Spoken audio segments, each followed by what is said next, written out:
I'm Austin Peterson. You're watching and listening to the Wake Up America show at wakeupAmericaShow.com. It's Thursday, November the 16th, almost Friday. How are you feeling today? Yes, it's just you and me. Nobody else in the studio today. The city is dark. It's quiet outside, a little cold this morning. Good time to have a nice sip of coffee. I'm drinking my favorite this morning, Thomas's Painkiller. It's freaking delish. Tasty, tasty. Hope you've got yours as well. Thanks so much for joining us here. Don't forget to click like and subscribe to the channel if you enjoy the content that you view today. We'd love to have you come back and join us here. The Wake Up America show streams live every Monday through Friday from 7 a.m. to 9 a.m. Central Time. And it's a great way to start your day. Stay informed on what's happening in the world of economic freedom and personal liberty. There's so much going on in the world, I don't know where to start or what to cover. So let's begin as it always begins, at the beginning. Starting off at the very top, hundreds of anti-Israel protesters begging for a ceasefire clashed with Capitol cops last night outside of the Democratic National Committee's headquarters. 6 officers were injured in the scuffle. Hundreds of violent anti-Israel protesters yesterday started a lockdown for the Capitol. We'll talk about that. I've got video this morning of these violent protesters. Some people are calling them insurrectionists. Imagine if they were conservatives. We'll talk about that at the top of the show. Then we're going to get to the big story today, which is, I regret to inform you that the leftist white women are at it again. No, okay, so God! No, they're not all white women, please, but they are all leftist women. No!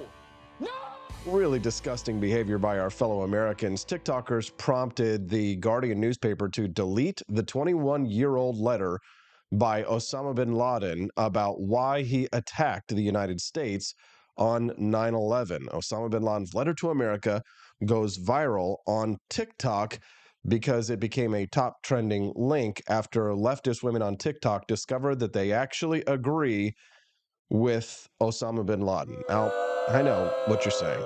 You're not surprised. But of course, a lot of libertarians also love to point at Osama Bin Laden's letter and say, well, look, Osama Bin Laden, here's the reasons why he attacked us, as if to justify the terror attacks on 9/11. Need I remind you that the United States is not responsible for Islamic terrorism? I know that that's become a catch point and a buzz phrase for libertarians, but it's a lie by omission because, of course, there are a lot of things in Osama bin Laden's letter to America that I think a lot of libertarians definitely say or definitely would not agree with. It's going to be interesting to hear from you. Oh, hey, I just got a message from Laura Loomer. She said she'd like to call in this morning. Would you guys like to hear from Laura Loomer?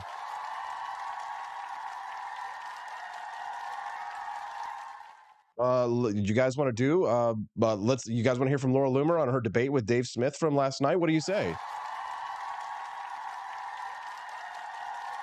I'm going to tell her right now. Call her in 5 minutes. She had a debate yesterday on Israel versus Hamas. I tell you what, I'm going to go ahead and get that set up. And I hate to do this to you, to start this off so early, but would you all be so kind as to allow me a quick commercial break? I apologize for that. I would normally not do this.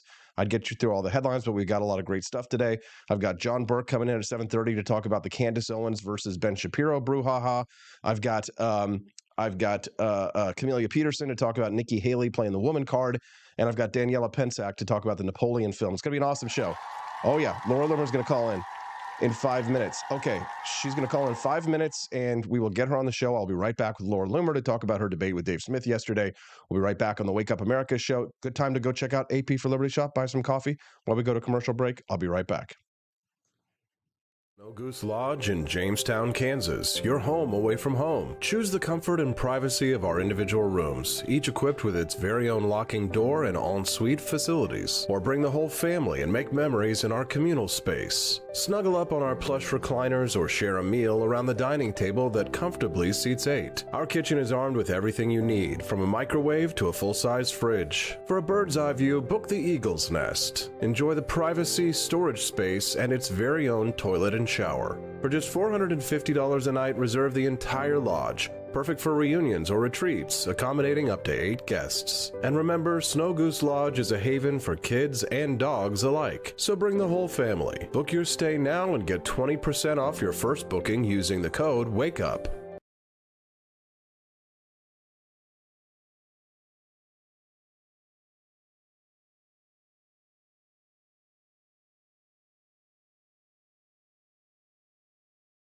Expanse of time, a year might seem like a mere moment, but oh, what a year it's been. In September 2022, Austin and Stephanie Peterson embarked on a journey to wake up America. They began humbly, with just 20 souls tuning in, learning, listening, and though challenges arose, like the looming shadow of YouTube demonetization, their spirit never waned. And now, thanks to you, thousands rise with the sun to join them, to listen, to engage, to be a part of a community. So here's to you, and to wake up America, for memories shared, for friends made, for the journey ahead, and for never, ever forgetting to rise and freedom. Happy anniversary. I'm Donald Trump, and I approve this message. Believe me, Austin Peterson is the best. He's got the greatest Wake Up America show I've ever seen. Whenever I tune in the mornings and watch the live stream, let me tell you, he has got the absolute best content. I love his guests. It's just a total blast to watch, and I highly endorse and recommend the Wake Up America show. It's terrific, believe me.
I'm a public defender. I am a public defender. I'm proud to be a public defender. 80% of Americans accused of a crime will get appointed a public defender. Everybody from a speeding ticket to capital murder. For every dollar we spend on public defenders, we spend $3 on prosecutors. Public defenders have to do pretty much everything on their own. Social workers, counselors. Investigating is another piece of it. The average public defender holds 300 cases annually. You never feel like there's enough time. Public defenders have health issues all the time. A lot of people give up and say, I can't do this work anymore. Gideon's Promise trains, mentors, and supports public defenders. There are a lot of people who say that they would not still be public defenders, but for Gideon's Promise. It's fueled me to continue on in this fight. Gideon's Promise has changed the face of public defense. People see us as troublemakers. Good trouble only. We don't make it easy. It should not be easy to take away someone's liberty.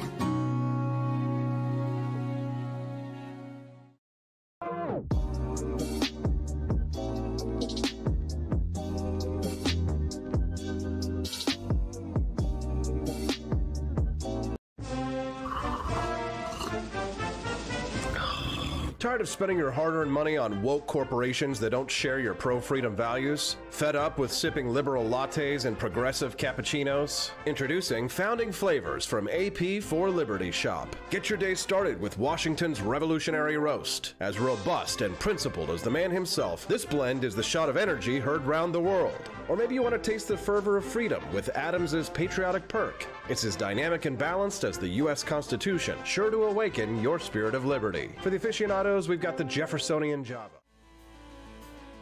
Good morning. Welcome to the Wake Up America show. I'm your host, Austin Peterson. We have a very special guest calling in on the phone right now, going with a little lower tech solution. Sometimes these things happen. Joining us now, live on the line, is Laura Loomer. She's a Republican political activist, and she was hosted in a debate last night with Dave Smith on the discussion of Israel versus Hamas, and she's joining us now. Good morning, Laura.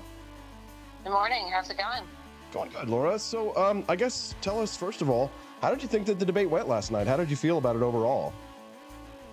I think it went really well. I have known, Dave Smith for a couple of years now, and so I'm familiar with him. I'm familiar with his work, and it was a cordial conversation. I think that we need to have more debates like this, and it's sad to see in our country right now how, free speech is under attack and how there's literally people that are dying around the country and the world for trying to have these same conversations, right? We see that a Jewish man had his head bashed in by a Muslim in California with a bullhorn when he was simply just holding a pro-Israel flag.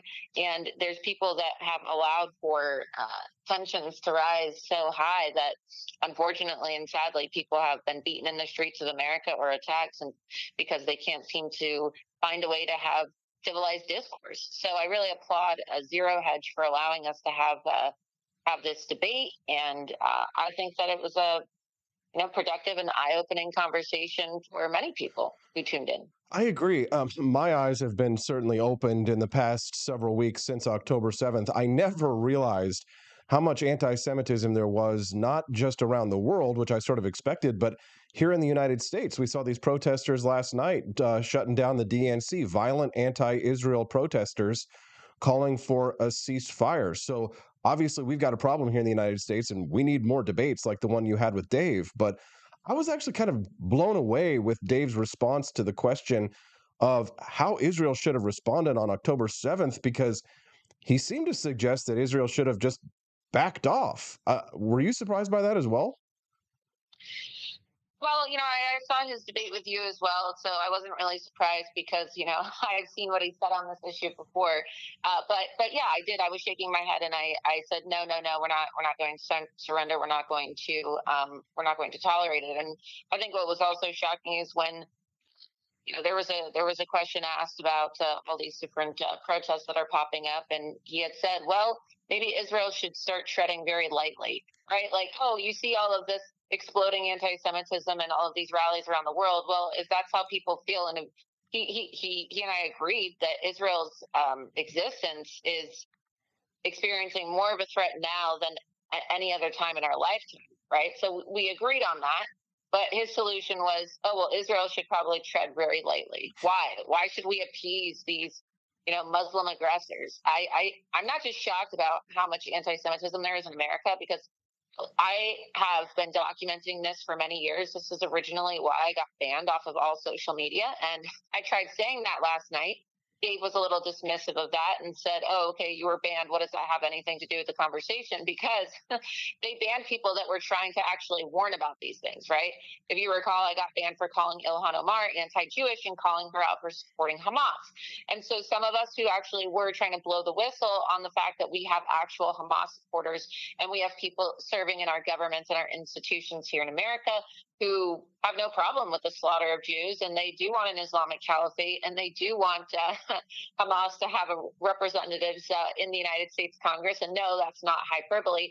We were all shut down. We were all demonetized. And I warned when I handcuffed myself to the front doors of Twitter that what would start with the Jews wouldn't end with the Jews.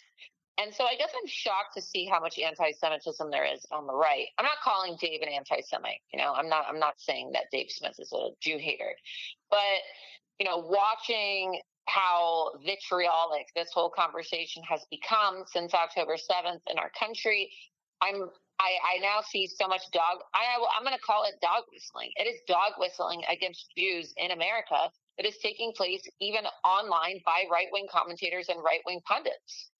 Well, you're right. Oh, go ahead. No, I was going to say you're right, and I see it too, and I've been calling this out for quite some time. I wrote a piece back in 2013 about an event that occurred in 2010 when I had dinner with a Nazi, and I didn't realize that he was at the time, until he started, going off about how the Jews control the United States and the Federal Reserve, and I realized that, tangentially, that his interest in libertarian ideas was a cover for him to justify his hatred of the Jews. And it was that event actually that led me down the path to start to discover why so many people who I self-identify as libertarians find such common cause with Marxists, leftists, and Islamic terrorists. I mean, we're seeing this morning the news that leftist TikTok females are out talking about, or reading Osama bin Laden's letter letter to America for the first time, and realizing that they agree with the reasons why Osama bin Laden attacked us. But yeah.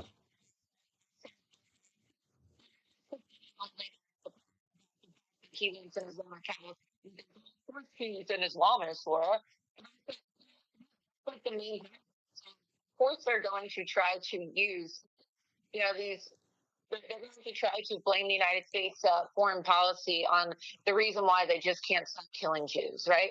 It's the fault of America. It's the fault of America. You would have just not dropped so many bombs on, so many innocent Muslims after 9/11. And I asked Dave, I know you saw this because you were watching last night.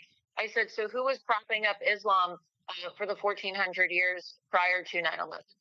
Right. These people act as if Islamic terrorism started in 1776, but what they do is they're using that. 1,500 years of Islamic terrorism, Islam's reign of terror on the world, killing Jews and killing Christians that existed long before the creation of the United States of America, 247 years ago? And I'm asking this. So because he said the United States government and Israel have been propping up the most radical forms of Islam. I said, first of all, there's only one form of Islam. There's only one form of Islam. And whether you're Osama bin Laden, whether you're Saddam Hussein, whether you're Gaddafi, whether you're Erdogan, whether you're Ismail Haniyeh, leader of Hamas, they all agree there's one version of Hamas. One version of Islam, excuse me. Sure, Muslims may have their own little factions in the sense that they have disputes amongst each other, but at the end of the day, there's only one form of Islam. There is. And when you read the Hamas charter, this is another thing that I brought up. I said, Dave, you can't exactly, keep on using 9/11 as a scapegoat for why so many Muslims are killing Jews and Christians, or why so many Muslims have these feelings of animosity. The Hamas charter, was propped up in 1988, and every single time I kept on using these dates, it seemed like he didn't really want to go there. No, he wanted to bring up hypotheticals about 50,000 dead children.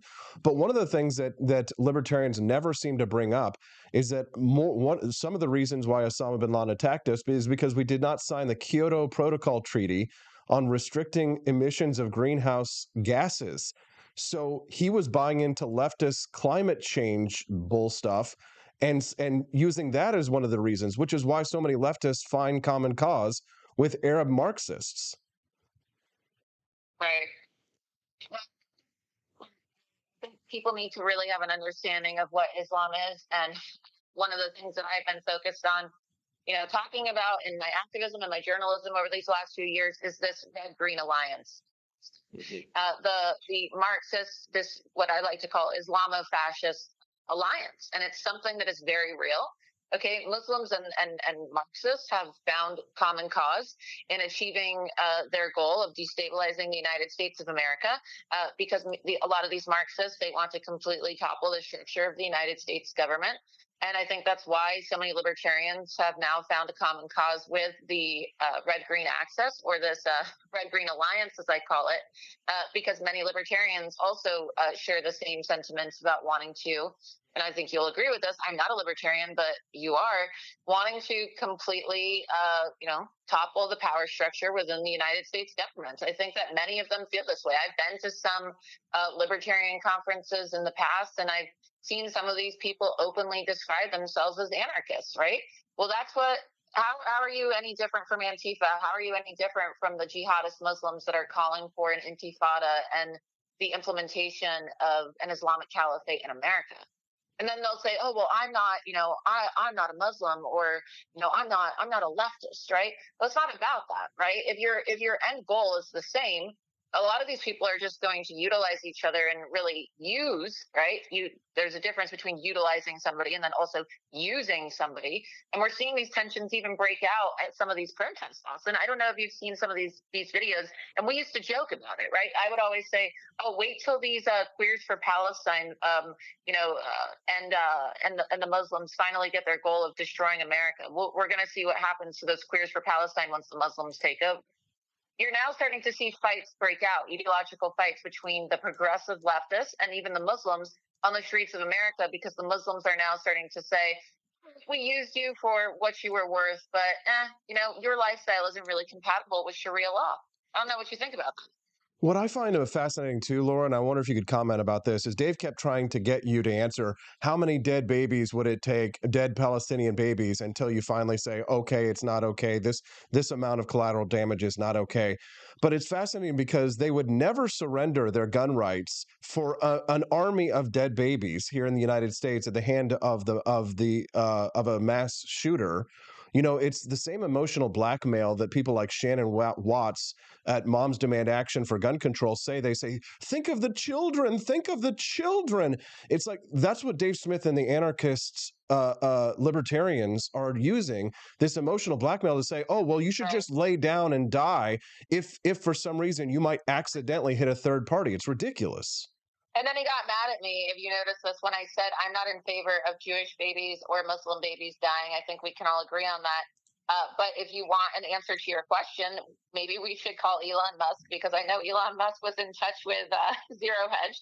And I said, maybe we should call Elon Musk and have him contact Ismail Haniyeh, the leader of Hamas, who has an active X account, and we can ask him how many dead Palestinians it's going to take, since it's not the Israelis that are intentionally trying to kill civilians, but it's Hamas that have decided to hold civilians hostage by making their headquarters underneath highly populated civilian areas, including hospitals where babies are on incubators.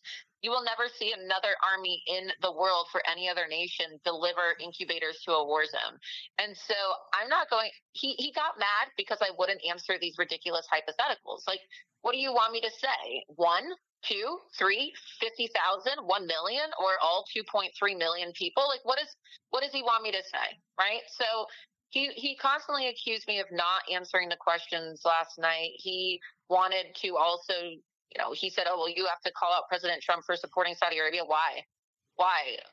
This was clearly done. Iran clearly trained the Hamas and Hezbollah operatives because Iran doesn't want a Muslim superpower like Saudi Arabia to have normalized relations with Israel, because normalized relations with Israel coming from, a Wahhabist society like Saudi Arabia would send a strong message in the region. Do I think peace in the Middle East is ever going to happen? No, but this was done, and we know that it was done by Iran following their, them receiving the $6 billion from Joe Biden's administration. We know that they've admitted now to training these Hamas and Hezbollah operatives who carried out this attack on October 7th, because Iran doesn't want Saudi Arabia to have the upper hand in this geopolitical situation. They don't. And it's dishonest to completely ignore that.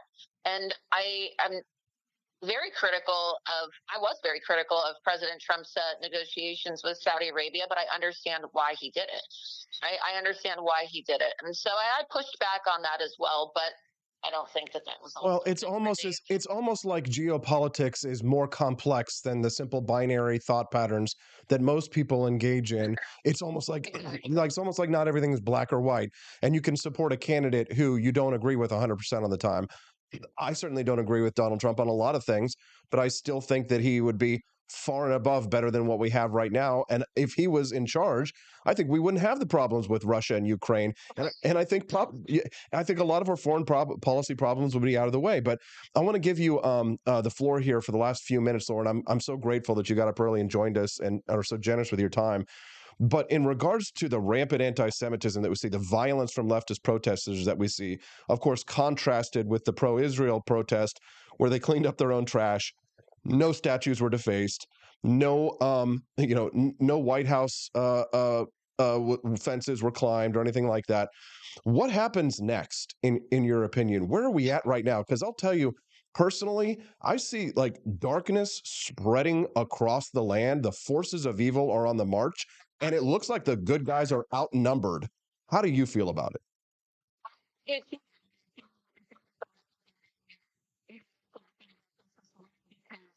See that they're, CNN and the mainstream media is trying to attack President Trump for using the term vermin in one of his posts or one of his speeches. And I'm thinking to myself, the world is ending. The country is clearly, completely captured by chaos and evil. So why don't we just let people speak the way they want to speak if we're all just going to go out in Amen. chaos anyway? Amen. They are vermin. I'm just sitting here thinking, it's like we do have a lot of vermin in this country, right? Look around. I think that the way I would characterize these jihadists who have now taken over the streets of America as vermin. I would characterize the people last night who tried storming the headquarters of the DNC as vermin. Words have meaning, and I think that we need to start calling a spade a spade. But I think also what's disturbing is not just the normalization of and it's not just anti-Semitism, right? Because people will say, "Oh, you're Jewish, you're just playing the Jew card." And I don't even like Ben Shapiro, but this is what they're trying to do to Ben Shapiro now. You don't.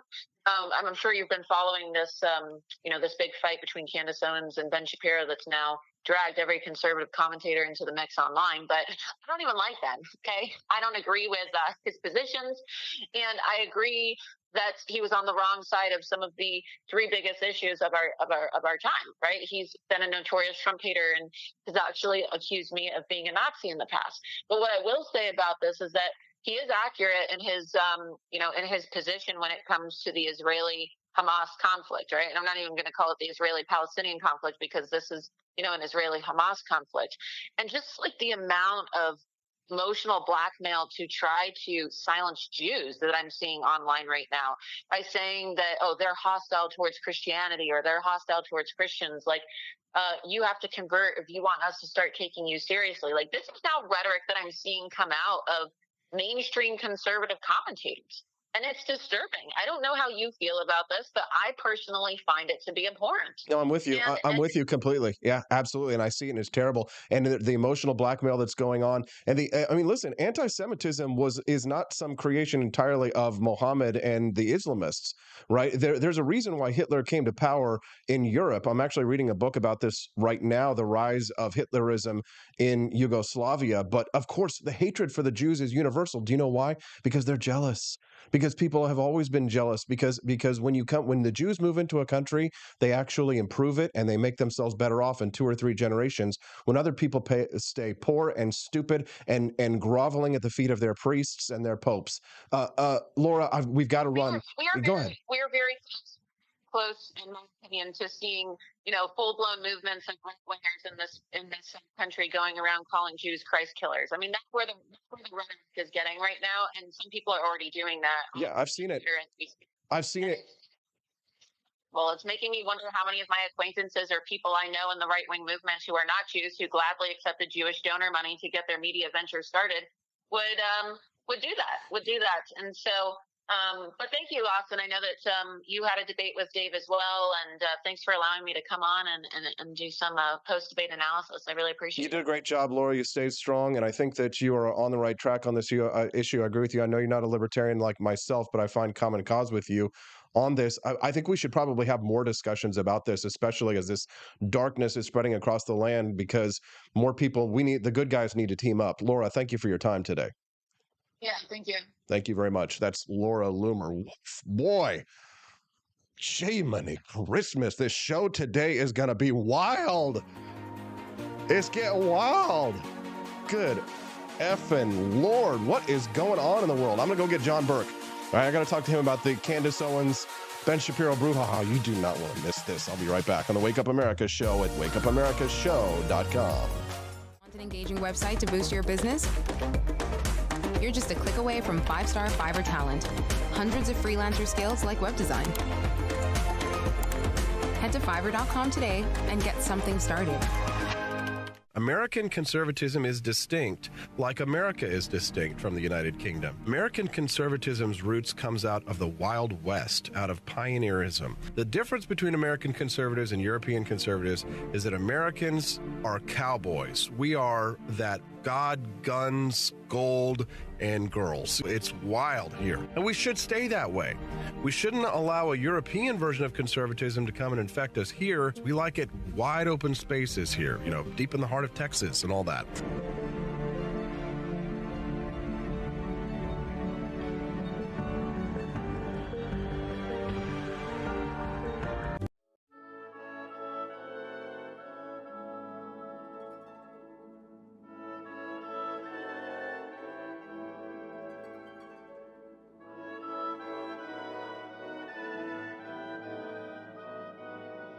Hey there, it's your favorite Vice President Joe Biden. I wanted to talk to you today about the Wake Up America show, the best source for all your political news and commentary.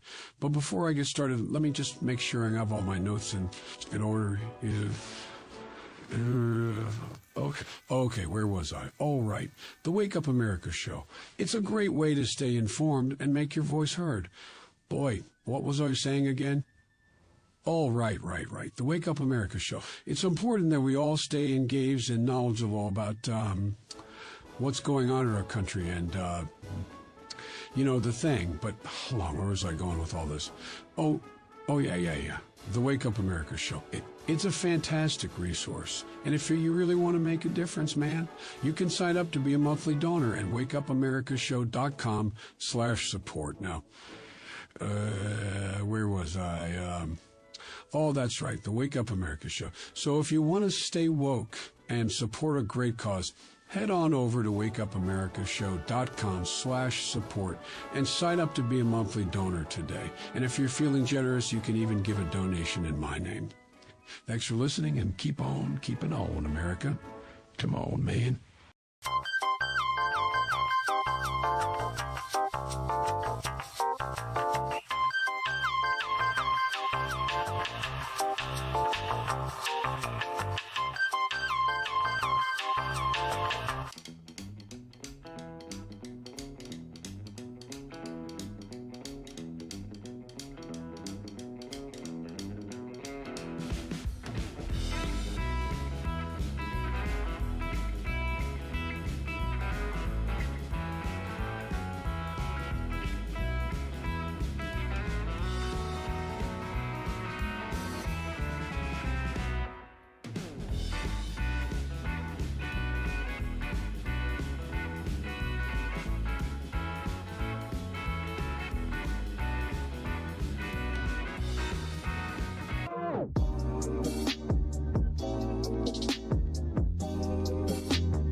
Thank you for watching the Wake Up America show with my dad. Today, I'd like to share with you 3 reasons why you should visit Dad's online store at apforlibertyshop.com. Number 1, you can get exclusive freedom-loving merch designed by AP himself or me mum, Steffi. Liberty Laura has made some designs as well, and blimey, they are great! Number 2, most of these products are so wicked that they aren't even allowed to be advertised on Facebook or Instagram. Modern machine guns and a proper keychain. Plus, our Grover Cleveland t-shirt is so spicy apparently that leftists on Facebook specifically banned it from appearing on the website. Number 3, you're supporting liberty lovers just like you. Spend your money where you earn it, and you help me pups build a community that supports what you believe. Bloody hell, this commercial is running too long. Gotta run. Bye now. Don't forget to visit apforlibertyshop.com. That's apforlibertyshop.com.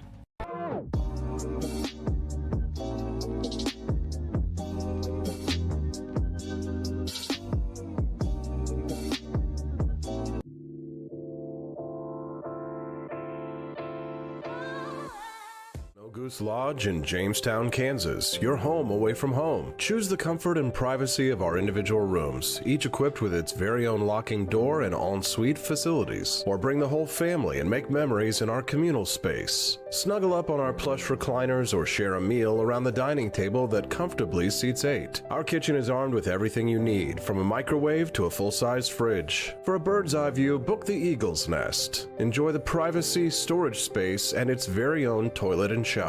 For just $450 a night, reserve the entire lodge. Perfect for reunions or retreats, accommodating up to 8 guests. And remember, Snow Goose Lodge is a haven for kids and dogs alike. So bring the whole family. Book your stay now and get 20% off your first booking using the code WAKEUP.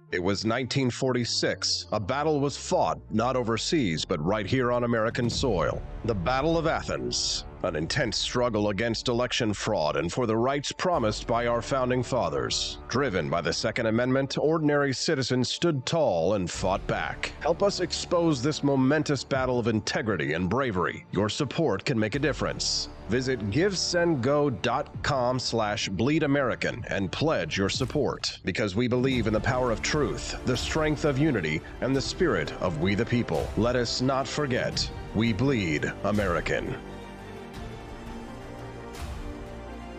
Fire.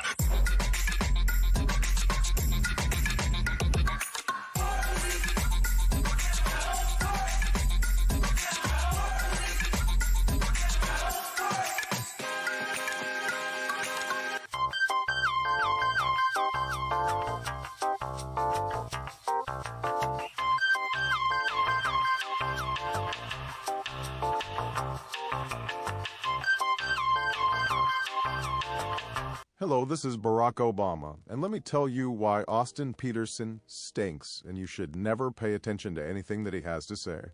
First of all, he's a libertarian, and we all know libertarians are idiots. They don't realize how important government is to everything that we do. I recently became aware that Austin has opened up a libertarian shop at apeforlibertyshop.com. Now, I'm asking you as a personal favor. Oh God, sorry guys, how's it going? Good morning. Thank God I have all those commercial breaks. Welcome to the Wake Up America show. I'm your host, Austin Peterson. We're glad and grateful to have you here. Click that like button if you don't hate me, and if you actually still like me, maybe subscribe as well to the Wake Up America show, where economic freedom and personal liberty is the food of the day. All right, so we fixed it. John Burk's got his headset working now. He's going to join us live after that conversation with Laura Loomer. Boy, it's bizarro world here this morning. Good morning, John. How you doing? Hey, good morning, Austin. Sorry about that. It's yeah, nothing ever works around this place. It's always pre-tech issues. You know, I deal with the same thing on my podcast. It's like, yeah, this is why we're never going to be on Fox. That's okay. I've already worked at Fox and I'm enjoying my freedom as it is. This is far better. Hey, John. As long as you don't go the route of Tucker. No. Well, I find myself disagreeing with Tucker Carlson so much these days. Surprisingly, he used to be kind of a libertarian, and now he's kind of like taking a turn into something that I really don't recognize. But you know, that's a conversation I think for another day, because I want to talk to you about the whole Candace Owens, Ben Shapiro brouhaha. And why don't you just lay it out for me like you did on the phone last night? Your take on this. I love like breaking these things down, because it makes you feel like John Madden in the political. So, well, first you got Brett Favre over here. so for people that haven't watched these two, this has been a long time coming. No, I don't think this is a staged fight. I think these two have disliked each other for a very long time. The history of Candace Owens is that she doesn't stay any place for a very long time. She bounces around, but that's also because she does speak her mind, and I will respect that about her. But essentially, you know, Candace won, or this whole fiasco in Palestine hit media by storm. Everyone was talking about it. You were talking about it. I was talking about it. Shapiro, as a Jew, was talking. I mean, he feels very strong. I mean, he's a Jewish, of course. Why wouldn't he?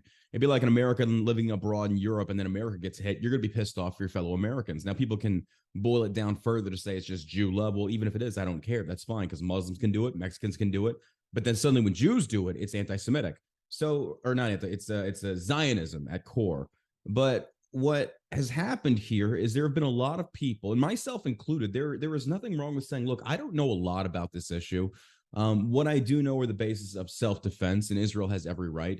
Now, I did watch the debate with Laura Loomer last night, and for the first time ever, I find myself actually agreeing with her, which is just incredible. But these battle lines are being redrawn all over the place, and I think she was right. You know, the things, well, I don't want to get into that debate, but I always find it interesting that libertarians never give you a pragmatic solution to what's going on over there. It's just like, we shouldn't kill babies. Okay, fine. But give me something. How do we actually go in there? It's like, well, you know, and they never do. So in regards to Candace Owens, the Palestine issue blew up. All conservative commentators, and even leftist commentators, or Democrat rather, were talking about this. So naturally, people are going to look at Candace as a prominent figure in the conservative movement and say, you know, what are your thoughts on this? What are your opinions on this? And Candace, I feel like, didn't really understand the subject matter at all, and also didn't do her research. But she had on this one person, I forget his name, he was Jewish, and he was talking about how in Israel that there are certain areas where certain people like Muslims have a place where they live. And she's like, oh, so it's kind of like, they're told to go live over here. And that's when it really started to show where Candace stood as far as her lack of knowledge on this whole entire issue. And it's kind of like, no, Muslims, there's like 22,000 Muslims that live in a certain area of Israel. And it's by choice. Again, I saw, Dana Lash and the rest of them went after Owens for this, saying, wait till she finds out about Little Italy in New York or Chinatown. It's that people tend to want to be around their own kind. It forms communities. This is showcased all over the world, and specifically in America too. But she's basically tried to say that, Israel isn't such a shining bastion of freedom. It's like, why are you sitting there trying to, slander Israel when it was the Palestinians that attacked first? Well, no, I shouldn't say first. They violated the ceasefire. And then, she starts to really showcase that she was originally trying to fence it. And she tweets out that genocide is never okay. And this is basically in trail to her being called out on her views of being very inaccurate on this whole ordeal.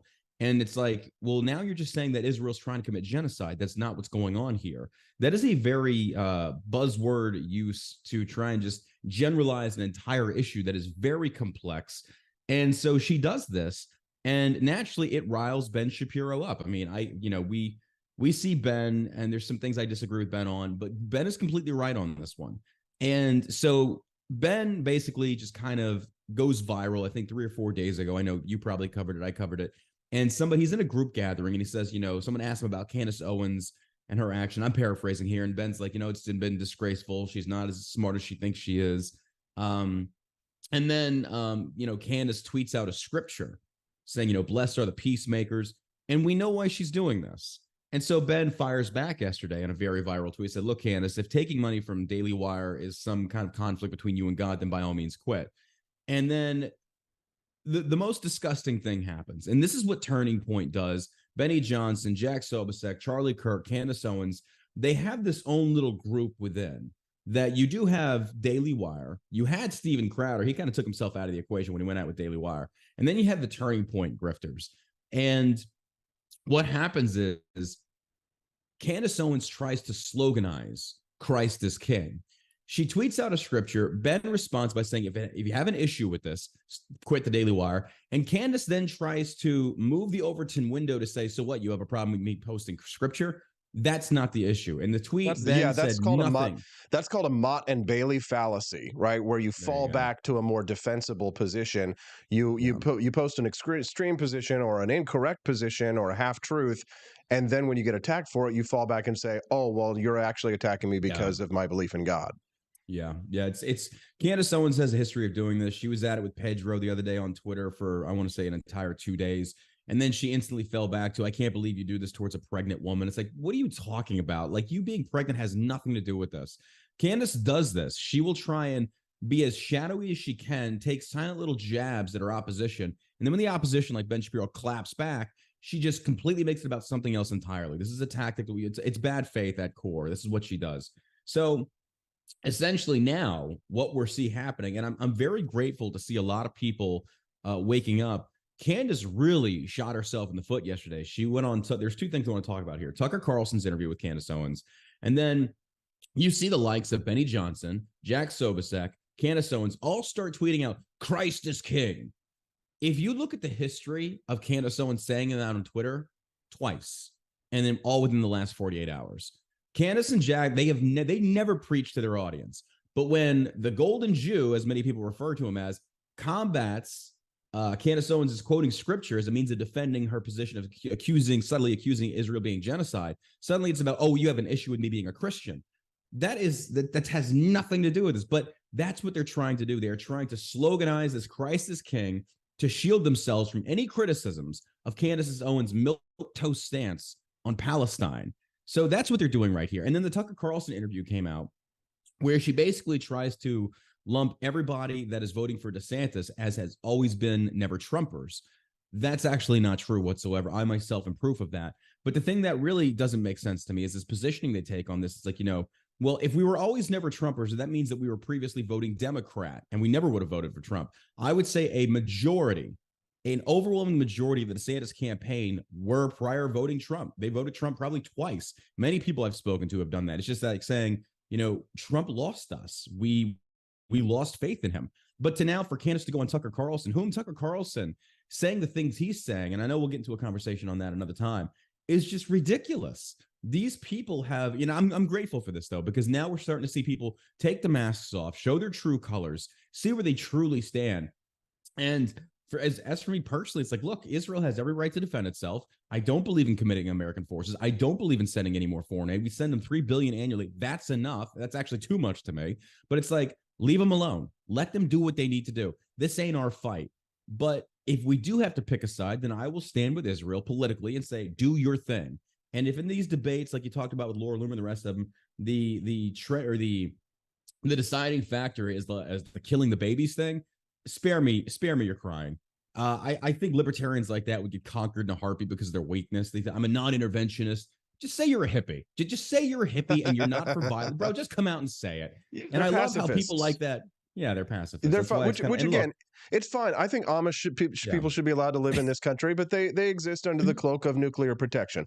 But they automatically, if they make it akin to saying that we want to commit more forever wars, more nation building, no, that's a lie. That's a lie. Exactly. I'm a libertarian, but it's a libertarian lie. No. I've been not to them. You're not. You're a neocon now. I don't care. How dare you have an opinion different? I don't care. I'm smarter than every single one of them. They are all wrong. And I've been around longer than all of them. I've been to all the conferences. I've spoken at the conferences. I've run for president as a libertarian. I know many of these people personally. I know what their arguments are. I've read all of the books that they want me to read. I've read all of the and then I went and did what you're never supposed to do when you're in a cult, which is completely haram, which is to read books and listen to opinions from people who disagree with you and to try and understand where they're coming from. Why do neocons believe what they believe? Where did they come from? Marxists, Arabs, Arab Marxists, Islamists, and things. But the problem, of course, is that just like a lot of other movements and political philosophies, there's this inbred a thing that goes on. They become intellectually inbred, and that leads, of course, to retardation, which is what we're seeing right now with the libertarian movement. And I mean that descriptively as well as pejoratively, right? We are literally falling behind. I always love, I'm reading your Rumble comments, says the Palestinians have more right to the land than the fake Jews do. Tell me, do you take that same positioning when it comes to Native Americans? Do you take that same positioning? Because that's a leftist tactic. Their land was stolen. You got your asses beat. Stop with this nonsense. Because then perfect. Let's go back to France and start cutting up France, cutting up freaking England. I mean, they're woke. This is what the world is. This is anytime you see a libertarian. Anytime you see them trying to make the argument, like what's his face did last night with Laura Loomer, anytime you see one of them try and take the positioning of doing the historical debates of who has a right to the land, it doesn't matter. Well, that's not what this is about. These libertarians haven't even read the Declaration of Independence, because one of the actual primary causes of separation from the mother country of England was because Britain had refused to allow settlers to settle west of the Appalachian Mountains, and the colonials actually saw themselves, their manifest destiny, as moving beyond the mountains. So they're like, hey, one of the reasons that we're doing this is because Britain won't let us settle west. So I mean, you're kind of disagreeing with the Declaration of Independence to some extent, but the problem is that they've bought into a leftist view of history. When the Nazis, the Marxists, the leftist white woke women, and the libertarians are all on the same side, it may be time to pause and reflect. Right. And just and the thing is like they create these internet brigades, right? Online brigades. The only libertarians that exist online, because they sure as hell don't show up in the real world, because they don't vote and they don't get voted for, and we lose every election because it's a tiny ideological minority of people who get stoned and do a lot of recreational drugs and think that because they watched a Ron Paul video once from 20 years ago that they know everything about foreign policy. But I'm telling you that they don't. And I mean, this is the thing is, like, the reason why so many of them hate me is because you're always going to hate a heretic more than you're going to hate an outsider who's going to disagree with you, right? Because I know where the bodies are buried. Right. I know like where these people come from and why their arguments are so weak. And the reason why I critique them, though, is because I think we need better arguments. I think that if you're going to believe in limited government and you're going to believe in non-interventionism, and trust me, I think we spend way too much on American interventionism overseas. We don't have to lie. We don't have to adopt leftist talking points and woke ideology in order to advance our opinions or ideas. Our belief in limited government is structurally sound without adopting immoral argumentation patterns such as, think of the children, think of the children. But they always laugh when Shannon Watts and the Moms Demand Action for Gun Control use the same emotional blackmail, John. They're intellectually dishonest and bankrupt. Yeah. There are many things I do agree with libertarianism on, because I found myself being hardcore Republican, then shifting more to the libertarian side of the house. But I will say in recent times, though, I've been massively disappointed from the Libertarian Party. I do get their economic principles. I agree with their economic principles. Their foreign policy, though, there is this gray area that you have libertarianism, and then you've got neocons. And, neoconservatives are the people like Nikki Haley who have just really come out and shown our true colors, like the Bush 2.0, if you will. Well, there is a certain group of us that are like right in the middle here where it's like saying, look, we don't want to get involved in foreign wars, but you do realize we have the technology. Say, for example, when Iran through proxies attacks our bases or our places where we have military advisors at in Syria and places like that, we have the technology to strike back without committing forces. And that is the approach the Americans should be taking right now, because unfortunately, these last 20 years of the global war on terror has made us very battle fatigued. A lot of people have turned against the war, myself included. My God, I served in this war. And many people like myself are kind of like, look, no, we don't want to interject ourselves anymore. America has some blood on its hands.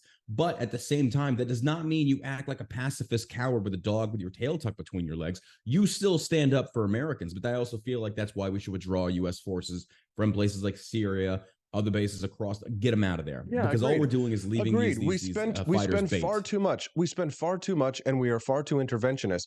But it's not you're not a neocon because you think that Israel is the morally superior side in this conflict. You're not a neocon 100% because they are. 100% they are. Right. You're not a neocon.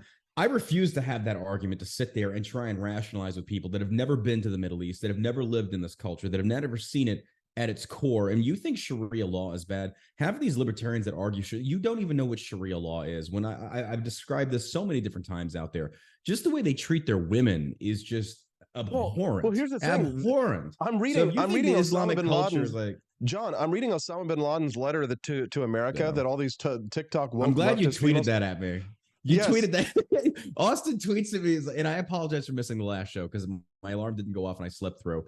Because it's not my fault you have your show at the butt crack of dawn. It's on you. Well, I just can't compete with I wake guys up to like a you. tweet from Austin. Is like, John, when you wake up, check out the left. You've got to see this. Right. Well, here's the thing. He says one of the reasons why he attacked us is because we didn't sign the Kyoto Protocol Treaty on restricting emissions of greenhouse gases.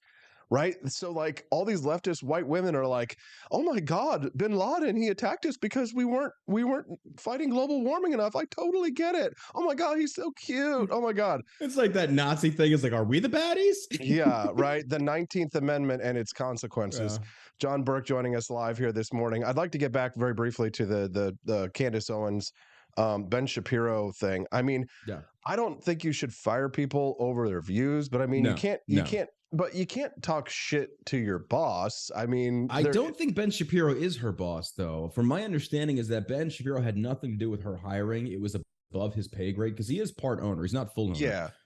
Is he co-CEO with Jeremy Boring? I'm not sure. I think he's one of three. I could be wrong on that, but either way, no, I think Ben is doing this the right way. Don't fire her, because essentially, well, I'll put it this way. Candace Owens has masterfully crafted her positioning here to where it's like the Daily Wire is going to continue to lose money because of her. People do not like Candace Owens, and there's going to be a call for people to boycott her, especially. And I'm not calling for that.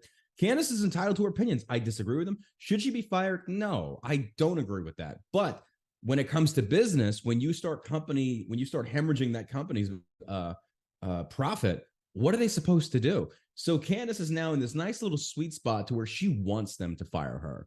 She wants them to fire her so she can get her contract paid out, which is probably more lucrative. And then she can claim once again to be the victim. Candace Owens is very good at this. If you go back and you look at the 990s of the Blexit movement that Candace Owens ushered in, for 2 years, she received a salary of $250,000. Tell me, what exactly did Blexit accomplish? Did we see any victories in election? No, nothing. It was a massive waste of money, but this is what they do. So again, Candace Owens should have shown some hubris and be like, hey guys, I realize this is going on right now, but I am not very familiar with what's happening in the Middle East. I'm not familiar with the Gaza, Palestine, West Bank issues that have been going on for a very long time. So I'm going to reserve comment. I'm going to do some research and I will address this later on. But right now, I don't feel comfortable. And here's the deal. That is a very respectable position to have, because what commentators actually take that position?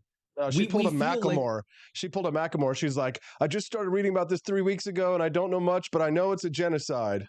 That's like Jake Shields too. It's like, bro, you've never even met like a Jew in your life, and suddenly it's like, hey, let's just stop, sit down. Yeah. And I'll admit the same thing, to where it's just kind of like, look, the back and forth between them. Yeah, we've known of the history for a long time, but I feel most Americans are in the same boat of like, we don't care. Like, I just don't care. If they want to kill each other, let them kill each other.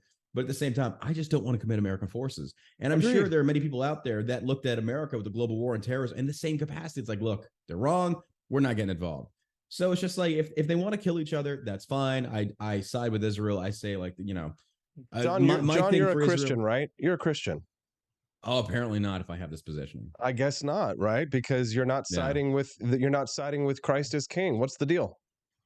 Yeah, I love the juxtaposition of that argument. That's really interesting. If you don't agree with me, this is akin to the same thing. Like, if you don't agree with me, you're a Nazi. Then you plug your ears like a liberal. And then like the Trump campaign, you're not you don't a real agree Christian. with me, you're a neocon. You're not a real libertarian. Like, you're not a real Christian. Yeah. Oh my. This is why, like, again, nobody takes the LP seriously. You continue to just lose elections because you keep putting up these nerds.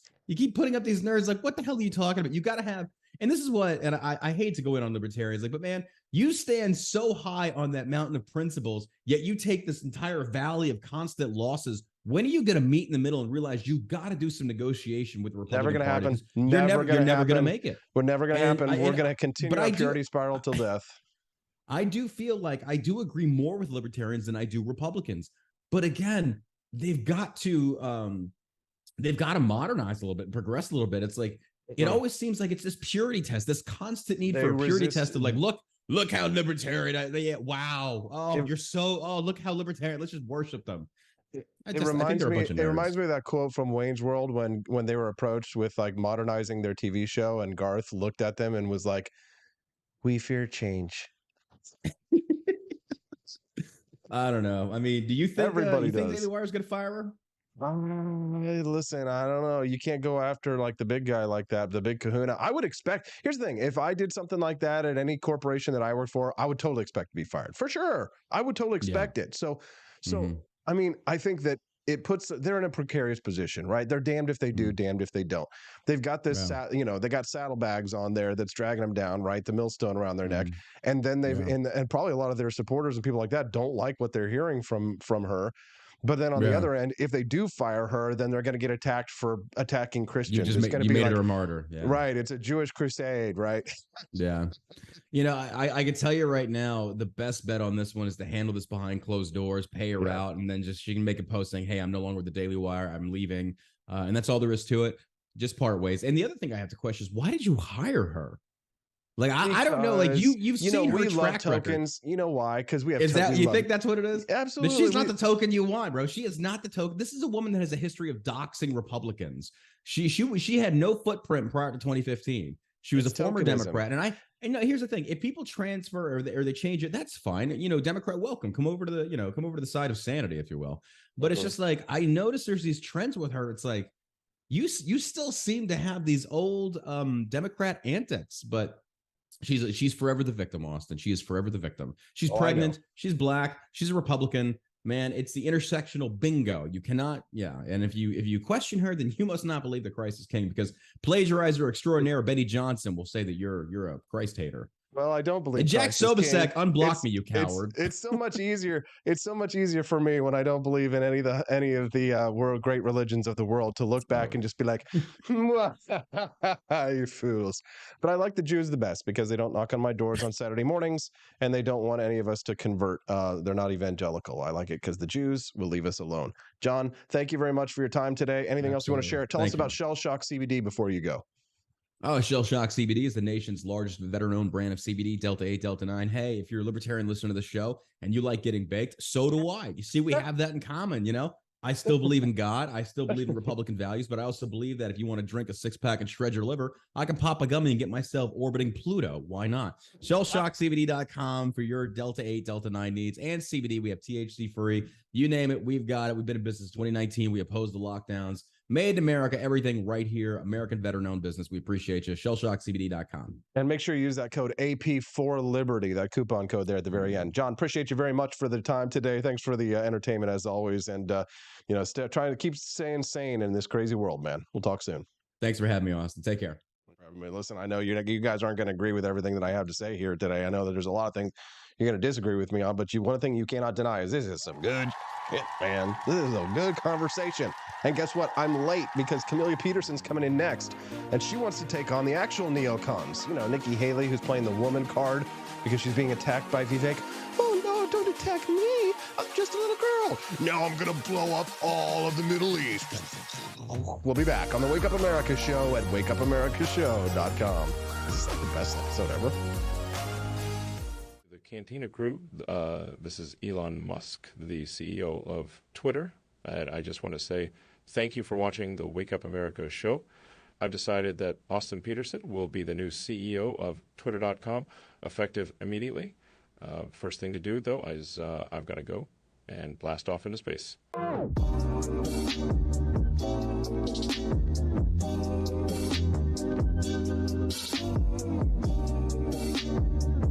If there wasn't going to be somebody who was a fiery champion of liberty, somebody who would get out there and who would be aggressive, and if they wouldn't do it with more fire or passion than I had, then I would go and I would fight this battle for us.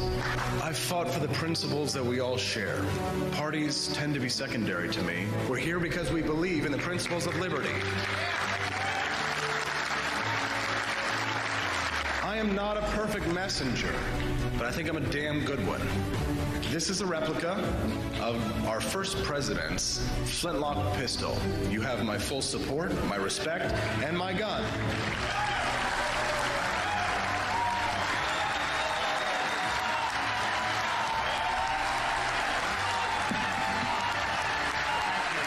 I think that the heart of my philosophy is much more libertarianism than well, that's the fashionable word these days, I guess. A conservative is no longer just that. He's a libertarian and always has been.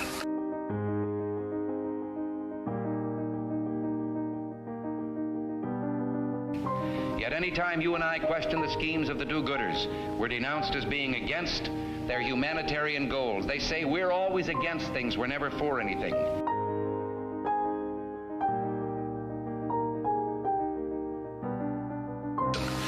What is fascism? Fascism is private ownership, private enterprise, but total government control and regulation.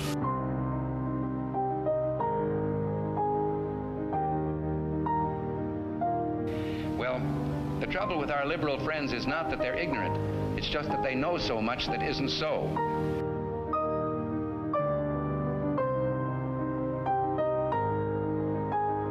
If we lose freedom here, there's no place to escape to. This is the last stand on earth.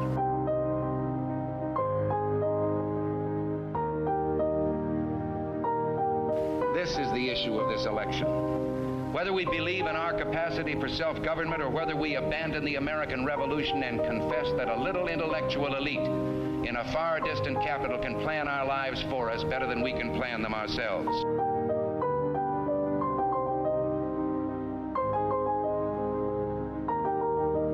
The conservative, so-called, is the one that says less government, get off my back, get out of my pocket, and let me have more control of my own destiny.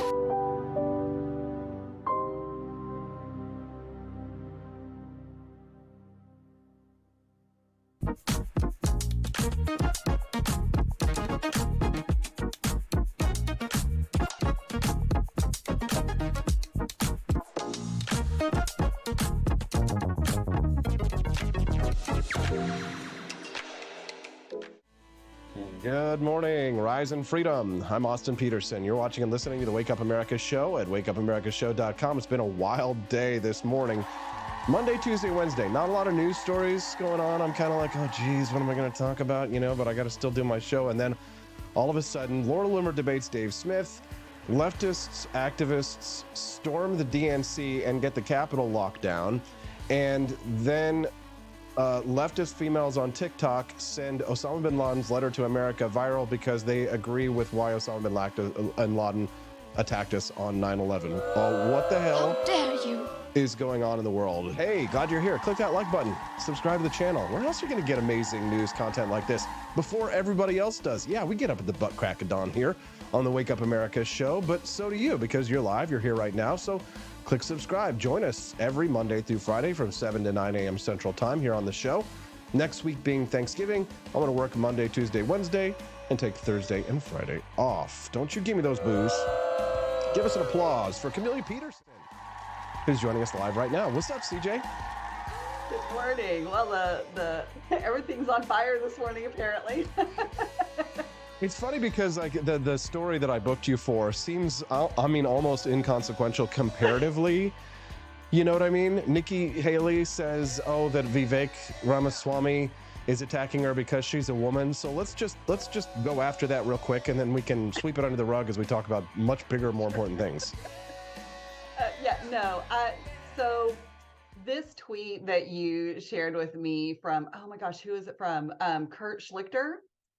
And he was talking about how that Nikki Haley is terrible and that she's terrible in a specifically female way. And this is because when Nikki Haley went on the Ruthless podcast with Comfortably Smug and the guys, which is also where she said that we should not have anonymity online, ironically, with Comfortably Smug. She was basically whining about Vivek Ramaswamy coming after her as a woman. He went after the women in the party, her and Ronna McDaniel, I guess. And so it's like, she's playing the woman card here. And what's she going to pick up her toys and go home? I don't know. Doesn't she? I mean, she's all about girl power, right? Girl boss. And the thing is like my comment to this, and this is my take on Nikki Haley in general, is that she just always looks angry, like in this whole persona of like, she's like, feels like she's super eager to go to war and to send other people to war. And Nikki Haley should smile more.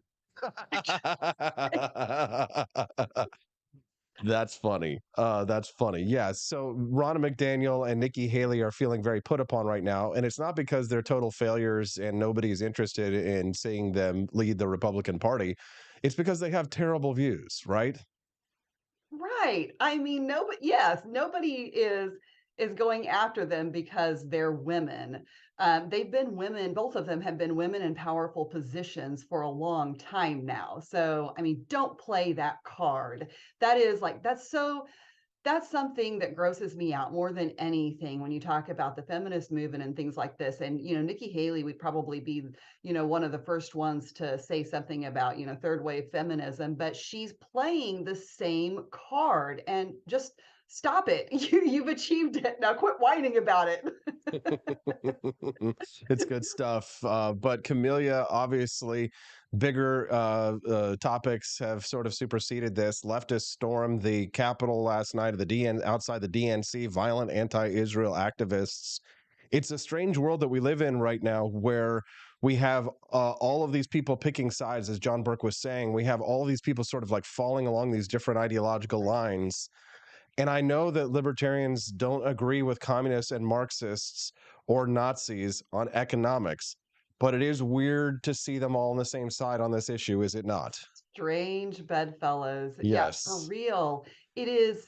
I mean, you've got John Fetterman, who everybody has been ridiculing and saying he shouldn't be in office for how long now. And he is, as a Democrat, one of the staunchest supporters of Israel in this conflict, and has, basically papered the walls in his office with the missing persons pictures. And here you've got, it kind of makes you wonder, like, what will this wake the Democrat Party up in terms of being confronted with the lunacy fringe in their own party? Because you have to wonder, what will it take? I mean, sometimes I think this about the right too, but Sure, but I mean, like this more than anything has shown that, I mean, there are some wild hatreds. I mean, to see the American Jews, I mean, seeing Laura Loomer coming out and saying what she's saying, it's a little bit shocking to me because it's kind of like, wasn't this obvious that this was growing in as a movement on the right? The Nick Fuentes types, right? The Groypers and all this stuff like that. Like all it took was October 7th to finally like set off the Jew hatred. I mean, it's almost like people weren't paying attention when they said Jews will not replace us at Charlottesville. It's like, have you been paying attention at all to what's going on? Right. And this goes all the way back to, I remember, so when I first got on Twitter was back in maybe 2015. And of course, the presidential race was going on at the time. And that was my first interaction with the alt-right. It's also the reason why I went anonymous on Twitter, because they were going after Ben Shapiro and incredibly anti-Semitic and I mean, terrible, terrible things. And they posted my street sign on Twitter. And so that scared me. And so that's when I went anonymous, because my last name at the time was very, very unusual. And there's maybe like 5 of us in the US. So I was not hard to find. But anyway, like these people have always been there. And this is one of the things I think, with Gavin McInnes and some of the others, I know that, they may not be, racist or white supremacist. I mean, they may not be those things, but those movements by their nature are so easily infiltrated by those people that, I don't know how you stop that from happening, but I think that that's the nature of doing things like that. And it's the nature of how Laura Loomer does what she does too. I mean, it's like outrage clickbait content. It's, performative, all of these things. But in order to do that, she's had to affiliate herself with people like Nick Fuentes, and then defends that. But then now what's disturbing now is it's been so obvious about Nick Fuentes and where he stands on things, but now you have all of these people trying to defend him and saying that, oh, he's saying the right things, and he's really misunderstood. I can't remember, Karen Borsinski, something, I don't know, one of the libertarian people on Twitter, she posted this conversation between Pearly Things and Nick Fuentes. She was like, oh, you really, changed my mind. And what are these people saying about Nick Fuentes? I'm like, I'm sorry, but my time is more valuable than to spend listening to either of them, because there are enough of Nick Fuentes' own words out there to convict him on where he really stands on these issues. Well, what's hilarious, have you seen people online who are blaming Stephanie for my position on Israel? Like that Steffi is the reason. Right, Steffi, who has love her. She doesn't really know much about the Middle East conflict. Doesn't care about Israel at all. Right, is not invested in them at all. Right, loves America, loves freedom. Right, culturally Jewish, but doesn't practice. Right, she's like, it's like she's sitting over my shoulder, like, Austin, you must support this and stuff. And that's how you know that so many of these people, that the anti-Israel movement really is, it's anti-Semitism, right? It's not all anti-Zionists are anti-Semites, but all anti-Semites are anti-Zionists. You know what I'm saying? Right. So I was thinking about this too when I had tweeted that I told you I've been listening to The Moon is a Harsh Mistress. And there's when they went to Earth for the first time, and the 2 representatives from the lunar colony. Anyway, they went to Earth, and he's like, one of the things that he kept noticing is that the people on Earth were almost, they were racist in their attempts to be anti-racist. Like they were so busy not being racist, or prejudicial, that they were, because they were so, obsessed with it. And I was like, oh, no, that's kind of like what it is now, isn't it? And he wrote that in the 50s. I know. Isn't that crazy? Yeah, it is. It's great stuff. If you're just tuning into the Wake Up America show, where else are you going to hear references to Heinlein, The Moon is a Harsh Mistress, conflict between Israel, Hamas, TikTok chicks, and all kinds of other fun and funny stuff? Here on the Wake Up America show is the only place to get that kind of commentary and these great guests. So click that like button and subscribe to the channel that you're watching us on, so you can come back and join us 5 days a week. We got lots more to go, of course. Daniela Pensac's going to join us at 8:30 as well. It's Thirsty Thursdays, and the lovely Camilia joins us every Thursday at 8 a.m. Central Time as the centerpiece, the thirstiest of all. Joining us here live now, CJ. So Candace Owens versus Ben Shapiro. Your take on that scuffle? I think that Candace has been a long time coming. I think she's been asking for it for quite a while. And I've never really understood the appeal with Candace Owens. I'm telling you, Austin, literally when I've been out knocking doors and asking people about presidential candidates, I had people in Iowa telling me that they wish Candace Owens would run for president. And I was like, what is happening? But no, I think she tries to do just what you guys talked about earlier. You know, she's been trying to do all of this, all of these things about the conflict, you know, based on very little knowledge. And then when she really gets called on it, she's like, "Oh, you know, I'm just quoting scripture." And then now we're making religious stances. Like I hate it when people take their faith and make it a shtick. Like there's nothing more disingenuous to me, because I know people whose faith is sincere and I love them and I respect that. And like, so it's like one of my top pet peeves to see people take a serious thing like that and make a mockery of it It's and a do grift. things like, It's yes, a grift, right? totally a grift. It's the people who Jesus drove out of the temple.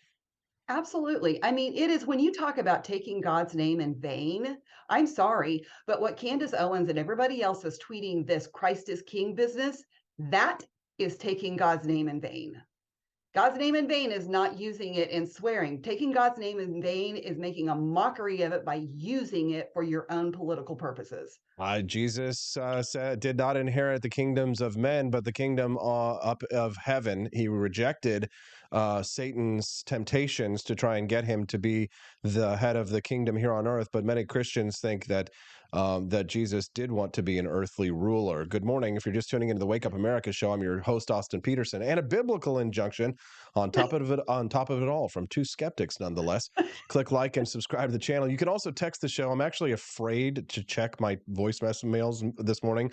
I haven't been able to do so because I've been so busy and everything's been going crazy this morning. You can text us at 573-319-1586. That's 573-319-1586. Listeners are texting in this morning. I won't be able to read them just yet.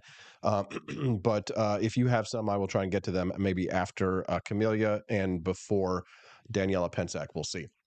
So, yeah, I agree with your take there on the Ben Shapiro, Candace Owens thing. The thing with Candace Owens, I knew that they were going to clash a long time ago when I heard Candace Owens say, well, the problem with Hitler wasn't that what he did in Germany. The problem with Hitler was what he did in invading other countries. It was that he took his nationalism outside of his borders. And I'm like, I'm pretty sure it was also the Gestapo and the Holocaust that was going on within Germany that was also a problem. But I mean, it's to each his own. So when you hear takes like that, you're kind of like, she's going to work for Ben Shapiro, the Jew. I'm pretty sure that's not going to go very well. Eventually, it was going to explode.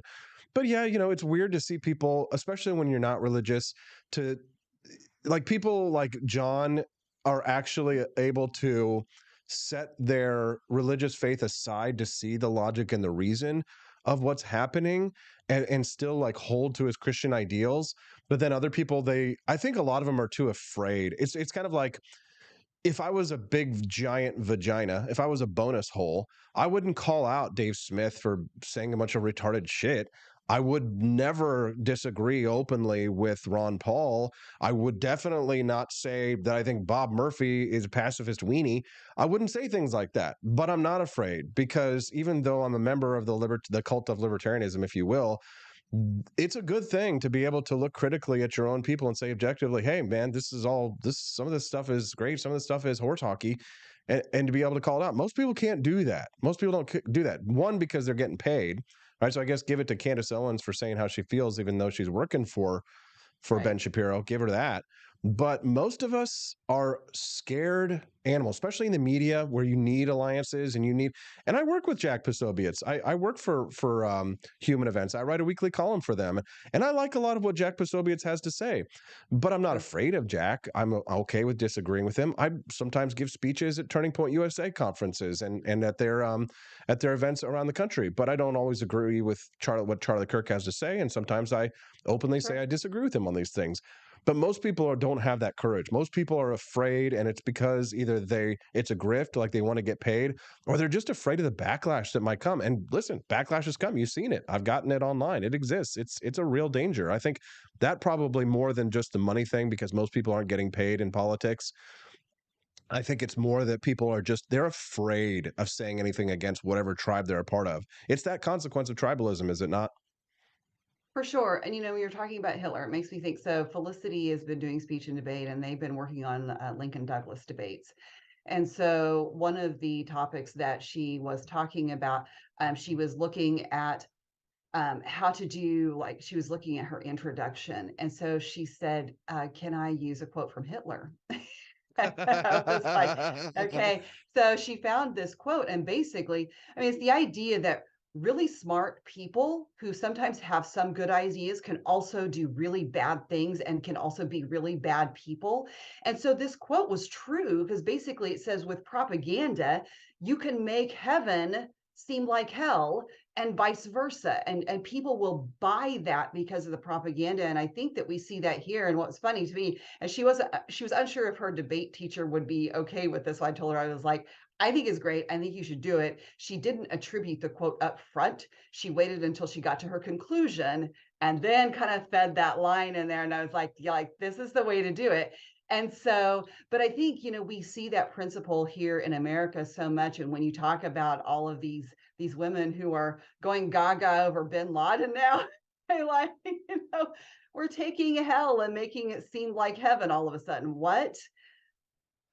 God dang, this is some good juicy content this morning. Juicy content. Juicy. And I think it's definitely inspiring our supporters over at rumble.com and some people who are not happy with what I'm saying. But C. Songaroth just became a monthly supporter. Thank you, sir. Yay. Yes. Don't forget, you do get a 20% discount at apforlibertyshop.com. So if you want your coupon code for that, for your 20% discount, make sure that you send me a text. Let me know what your real name is so I can compare it to the records through text. Obviously, I won't reveal it publicly, but just send me the text with your real name and the C. Songaroth so that I can know that it's you and verify it. I'll send you your 20% discount code. And if you want to get a 20% discount code, and by the way, now's the perfect time to do it because it's holiday season and everybody's buying like crazy. Great time to get some gifts over at apforlibertyshop.com. Then sign up to become a monthly subscriber. No matter what support level you get that 20% discount, and you get entered into awesome contests, which we're going to give away some merch tomorrow when Steffi's on the show. All right, Camilia, I could talk to you for like 2 or 3 more hours on this one. Thank God I have you twice a week because we always have such great conversations. But I want to give you the final word to talk about anything that you want to talk about before I let you go. Well, I think with you having Laura Loomer on this morning and some of the things that I've been reading, and there was a little article I sent you, we can talk about another time, about how that the Moms for Liberty have basically, they removed 2 chapter leaders in Kentucky in 2 different counties for posing with Proud Boys, and they were posing with them in Moms for Liberty branded clothing. So the thing is there is, with organizations who are trying to work for more liberty, I think there's always this challenge of how do you have an organization that's effective and you keep out the fringe elements who hurt your cause. And the reason I say this in the context of Laura Loomer is that you have a lot of people who are really smart, and Laura is really smart. She knows her stuff, but at the same time, her reputation is for that clickbait outrage stuff where she's actually very nasty a lot of times to people who are, like Ron DeSantis's wife, and saying really ugly things about her. And there's just like, they get down in the dirty mud of stuff. And it's how do you make a difference if your group or your character or your cause is characterized by negativity and violence and outrage, but you're still saying some really good things at the same time. And so do I think we need pot stirrers? Yes, I think that there is a place for pot stirrers. But I will tell, in your defense, I will say there's a big difference in how you do things and how a lot of other people do things. And I think the humor is always the key, and being willing to criticize yourself too, and being willing to change your mind. And so, So it's because I'm funny that it's okay that I stir the pot? Well, it makes it a little easier to go down and to maybe forgive. But no, I like, there is a difference when people are just disagreeing with someone and then when they're just really like personally hateful. And you Yes. can tell the difference with people in that. And I think that that's where sometimes the liberty movement is hurt by the people who are like really just hateful about it too. Yeah, for sure. Yeah, ignorant bigotry. I get it. Camilia Peterson, you join us every Tuesday and Thursday here at 8 a.m. and it's so much fun, and we love you very much. And you look wonderful today. And everybody in the chat wishes that you were their girlfriend. Have a great day. Have a great day, everyone. All right, bye. See you later. What do you guys think of CJ? Yeah. This morning I read Letter to America, which is Osama Bin Laden's letter to America explaining why he attacked Americans. And I am ashamed to say that I not only have never read this letter, but I didn't even know this letter existed. It's wild, and everyone should read it. If you haven't read it yet, read it. However, be forewarned that this has left me very disillusioned, and I feel the same exact way I felt when I was deconstructing Christianity. I feel a little bit just confused, like I have entered into another timeline. What is this? And yeah, so go read it. So I just read A Letter to America, and I will never look at life the same. I will never look at this country the same. Please read it, and if you have read it, let me know if you are also going through an existential crisis in this very moment, because in the last 20 minutes, my entire viewpoint on the entire life I have believed and I have lived has changed. Please read that entire letter. I need everyone to stop what they're doing right now and go read. It's literally 2 pages. Go read A Letter to America. And please come back here and just let me know what you think, because I feel like I'm going through like an existential crisis right now, and a lot of people are. So I just need someone else to be feeling this too. I need you to stop what you're doing and go read A Letter to America. It is literally the craziest thing I've read in a while. And while I can't say that I'm that surprised, I am pretty shocked. So go read it and tell me what you think, because I really also need to talk to other people about this. And actually, before you even read the letter, I did want to mention, in reading the letter, I could only think of this tweet that I saw the other day. Under settler colonialism, any kind of resistance is branded as terrorist because the only acceptable violence is violence by the occupier.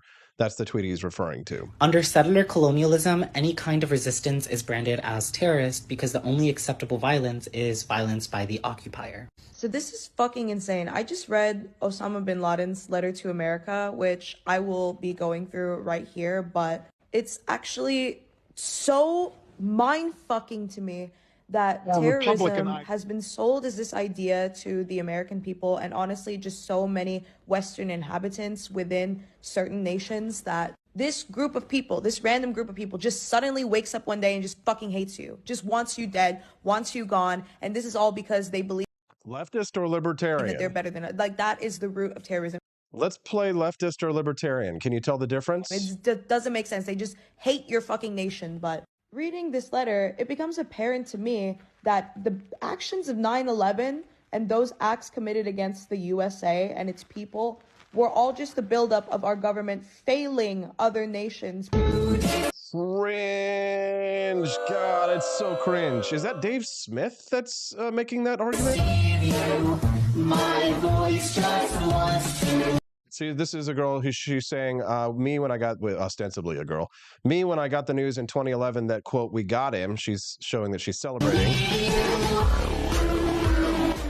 2023, reading his letter to America, knowing he was right. Jesus, that is cringe. Is that a libertarian or is that a leftist? What's the difference?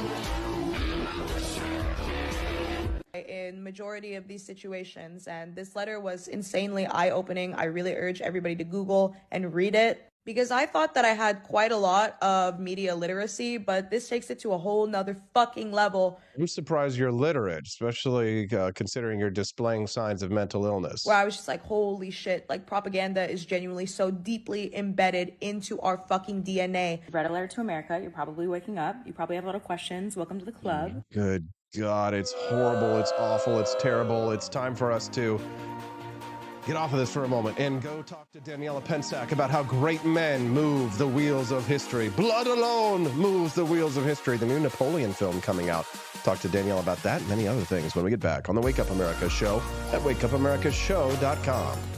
Expansive time, a year might seem like a mere moment, but oh, what a year it's been. In September 2022, Austin and Stephanie Peterson embarked on a journey to wake up America. They began humbly, with just 20 souls tuning in, learning, listening, and though challenges arose, like the looming shadow of YouTube demonetization, their spirit never waned. And now, thanks to you, thousands rise with the sun to join them, to listen, to engage, to be a part of a community.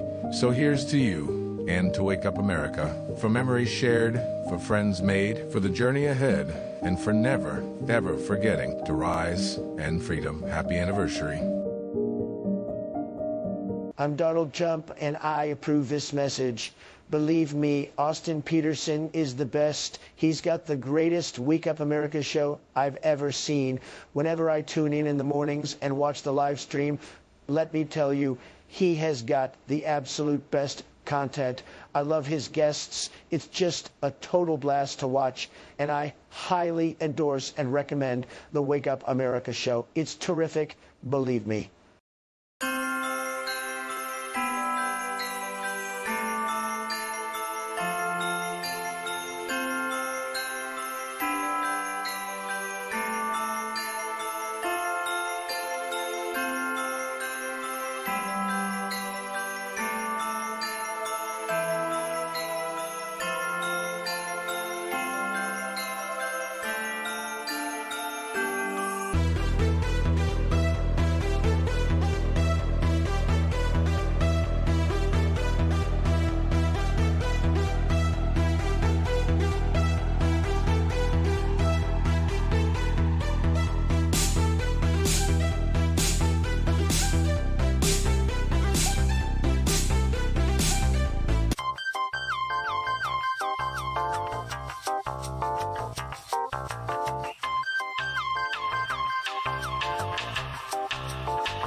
I'm a public defender. I am a public defender. I'm proud to be a public defender. 80% of Americans accused of a crime will get appointed a public defender. Everybody from a speeding ticket to capital murder. For every dollar we spend on public defenders, we spend $3 on prosecutors. Public defenders have to do pretty much everything on their own. Social workers, counselors. Investigating is another piece of it. The average public defender holds 300 cases annually. You never feel like there's enough time. Public defenders have health issues all the time. A lot of people give up and say, I can't do that. Blood alone moves the wheels of history. Blood alone moves the wheels of history. What? White? Stop giving speeches from Mussolini. Good morning. Good morning. Welcome to the Wake Up America show. I'm your host, Austin Peterson. We're glad and thankful to have you here. Click that like button, subscribe to the channel. We'd love to have you come back and join us here every Monday through Friday from 7 to 9 a.m. Central Time on the Wake Up America show. It's a great way to start your day. All right, so the other day, my friend Daniela Pensac posts on Instagram, and I'm like, wow, this is newsworthy. From the Telegraph, it says the theory that history is defined by alpha males feels unfashionable and offensive.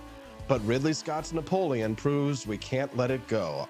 So maybe not blood alone that moves the wheels of history, but perhaps it is the alpha males. Joining us now, an alpha female. She's got a master's degree. She works for Turning Point USA as a field coordinator. She's joining us live from the West Coast, where it's 2 hours earlier than it is right now. Good morning, Daniela. Good morning, Austin. Thank you for having me today once again. Glad to have you here, Daniela. So set up the premise. What's the news story here? And then let's beat up on some leftists.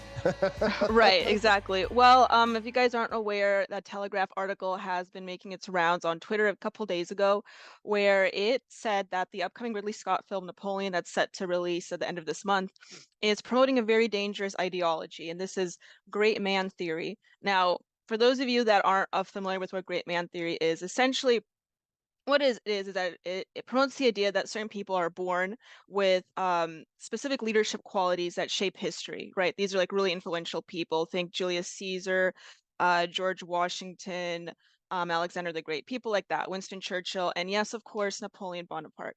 And so apparently this idea is very dangerous because it um, what the article has basically said is that great men are equated to populist authoritarians most of the time, and that this is a dangerous ideology.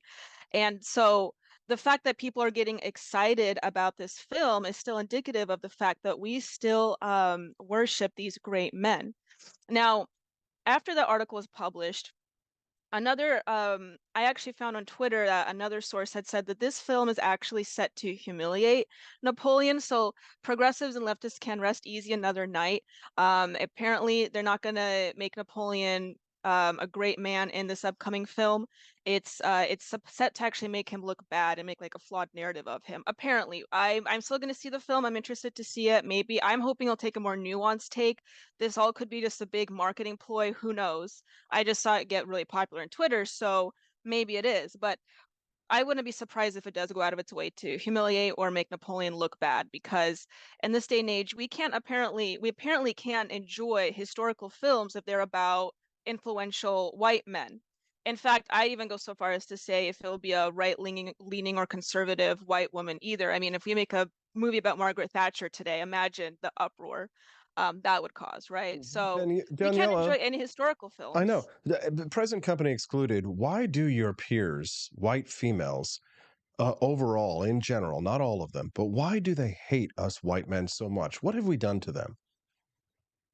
Well, you know what? I think a lot of it is influence of the third wave and fourth wave feminist movement. It's not, and it's not just limited to white women. I think it's most women these days, especially women of color as well, who hate white women also as much as white men. But I do believe, with the last couple waves of the feminist movement, obviously it's creating this divide. And of course, I mean, with partisanship at all in the United States, which is ideologically driven, everything's ideologically driven now, and the fact that everything is so partisan, it makes complete sense why there's going to be a gender wars. With the internet just being present in and of itself, I think furthers that divide as But well. why specific? I mean, like that those are generalities, but why does third, fourth wave feminism? What is it about men like myself, right wing conservative men? I won't go so far as to call myself an alpha. I'll let my wife do that in the chat. But what is it specifically they hate so much about us? They want to have our babies, but they want to hate us politically. What is that juxtaposition? Well, I can't speak for all women. I certainly don't hate all white men myself. I can't say how much of that is by design or not. I think it's just a present the The sign current of the thing. times. Yeah, I think it is a current. There's always been gender wars in the United States ever since the first wave of feminism. But you're right. The fact that it's getting worse and worse, and I personally think it has been done since the 90s, since the introduction of third wave feminism, particularly. I don't really have much of a problem with the first two waves myself because it made more policy changes and legal changes, I think, were requisite for the time.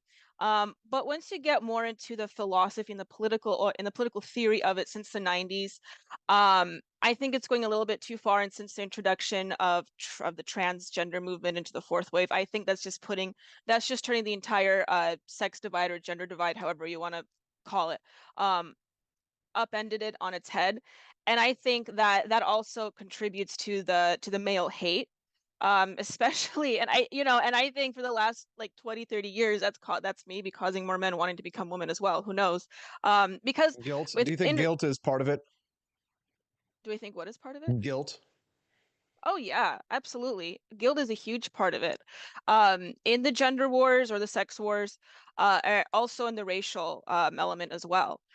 Since the intersectional movement of third wave feminism, it incorporated, if you guys aren't familiar with intersectionality, it incorporated other identities into the feminist movement, which just I think because the feminist movement is a sex-based movement, and that's all it should be. But the introduction of other identities, disabled people, people of color, now transgender people, that in and of itself incorporates a guilt-driven narrative. because now we have to perceive from the perceive the world from different identities that doesn't even, I think, relate to a sex-based movement at all. And that, of course, is going to incorporate guilt, because a person who's able-bodied, who's white, and especially male, now all of a sudden they don't understand the plights of someone else, and that's just going to make them feel guilty all the time. If you're just tuning into the Wake Up America show, good morning. I'm your host, Austin Peterson. We're glad to have you here. Click the like button, subscribe to the channel. We'd love to have you come back and join us here Monday through Friday from 7 to 9 a.m. Central Time. And of course, you can text the show 573-319-1586. That's 573-319-1586. I'm trying to remember this joke that I heard a while back, related to that topic of people like, Kamala Harris, her husband's white, AOC, her husband, white, and it was some joke. It was like, anti-colonializer in the streets, colonizer in the sheets. But we saw yesterday that leftist activists calling for a ceasefire literally stormed the DNC. Did you see this happen overnight? I know that it's way earlier over there. Did you happen to see the story? Violent anti-Israel protesters getting the Capitol shut down last night? Unfortunately, I hate to inform you, but I'm not as informed on this topic. I just heard about it on your show. I was actually out late last night, attended a school board meeting in Seattle, so I wasn't on Twitter as much as I should have been. No, But no, I missed it. But reasons to tune in to the morning to the Wake Up America show, so you can find out what's happening in the world. I mean, Daniela, when you see these TikToks of these leftist females finding common cause with Osama bin Laden, something is deeply wrong with the left. Something has gone to a point of such an extreme now that maybe there's going to be some kind of a light at the end of the tunnel. Maybe like Jewish Democrats are going to start going, maybe all that money I invested in Cal State is going to be used against me, right? Oy vey, perhaps this was a bad idea. Right? Are there any silver linings in these clouds? That's a really good point. Maybe that's an aspect of the issue that could occur, right? Maybe some Israeli funders may pull back a little bit. But I mean, as far as the TikTok thing goes, I think it's multifaceted. I think a large part of it is that the fact that these women, they just want views. Listen, I make TikTok videos as well. I try to get spicy bits in my videos just to get a little bit views or hop on a trend. But also another aspect is that yes, the left and the progressive movement is beyond flawed. It seems like it's not really repairable anymore, and I think that you are seeing a little bit of a trend, especially as we've seen with statistics of young men trending more right. Unfortunately, the left is co-opting women at the moment because of many reasons. You could blame it on women's temperament, or whatever you may want to blame that on, but I think we will see a trend of people more going right, hopefully, because the more crazier these people are going to act, I think there is still some hope for the next generations, because the fact that they are promoting the ideas of a terrorist, I think your average American will look at that and say that's just crazy. Do you have an opinion on the Ben Shapiro versus Candace Owens fight? That's that's a good question. I'm kind of split down the middle. I like what John said earlier. I think that was his name. If I recall, I like what he said about Candace and how all of a sudden the Christ is King thing is being co-opted by her, and it's never been mentioned on her Twitter page before. And to some degree, he's not wrong about people on Turning Point promoting the same thing, as opposed to Daily Wire and what Ben Shapiro stands for, because I'm not saying that people at Turning Point or Candace Owens are grifters. I'm not going to say that. I'm not going to say, especially if I work for them, right? But what I will say is that there is an element of hopping on a specific bandwagon, because what we are seeing right now is a lot of people on the right are, I'm not saying all, but a lot of people are jumping on, they're not pro-Palestine, but they are jumping on this like anti-Israel brigade right now, and going against the pro-Israel lobby. Because I mean, if you look at the history, there is some fatigue with that. And I think what the cool thing to do right now is to be anti-Israel on the right. And so I'm not saying that like Turning Point as a whole is like going completely in that direction, or Charlie Kirk is, but I think that it is a strategic move as well right now, particularly as tensions are high with this conflict. And I mean, personally, I don't think, as you say, Austin, I don't think we should be directly involved in this. But I do have issues personally with with Muslim ideology. It's a religion of conquest at the end of the day. Yeah, And no so, shit.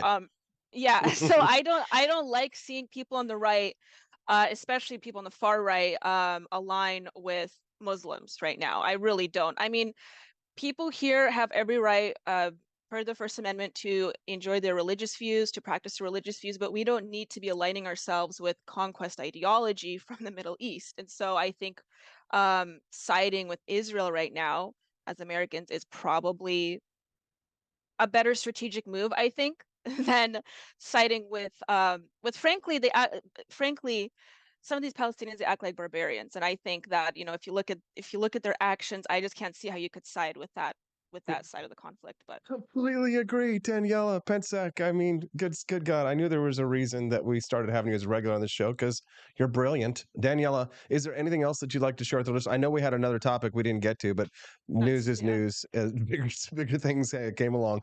What else would you like to share with our listeners before we let you go? I'm just gonna put my usual plug, Austin, like I always do.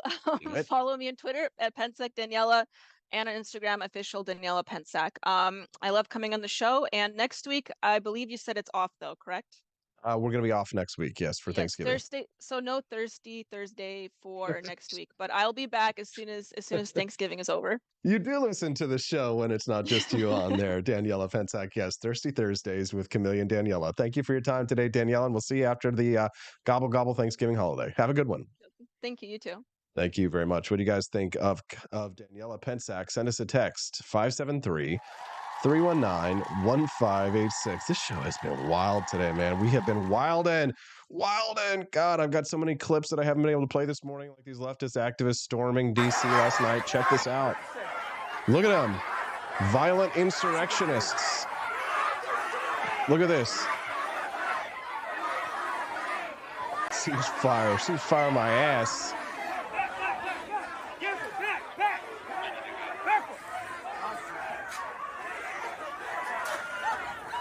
These people are not peaceful. It's fiery, but mostly peaceful, right? You know what I'm saying?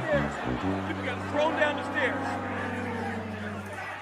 If you're going to be violent, you're going to get tossed. Look at this. These are Democrats outside the DNC. They're eating themselves. You love to see it. Get them. Fight. Let them fight. Yes, you love to see it. See, I don't know why the police are honestly doing that. You know what, cops? These people hate you. Just let them shut down the DNC. It'd be the best thing that ever happened to the Popo. Here we go. Look at this. This is police officers. 6 police officers were injured last night. It was these protests shut down the Capitol as well last night in Washington, D.C. See the Popo running around all over the place. I didn't get to play this clip either. Here's Nikki Haley.